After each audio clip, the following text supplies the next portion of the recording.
RTI Live News. Ask for right. RTI Live News కి స్వాగతం. ములుగు జిల్లా వెంకటాపురం మండలం వీరభద్రవరం గ్రామంలో రాత్రి కురిసిన వర్షానికి పూనం రాజేష్ పూరిళ్లు కూలింది.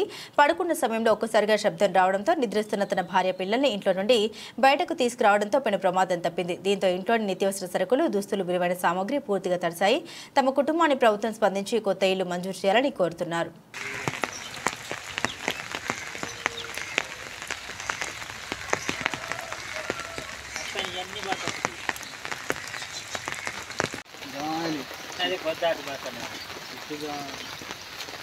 జమాలి కాబట్టి అవి గొడవలు పట్టలేదు పట్టుంది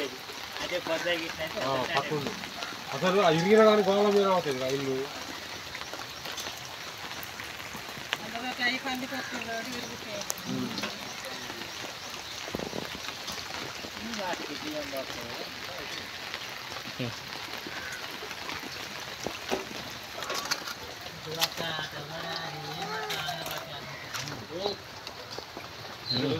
మరి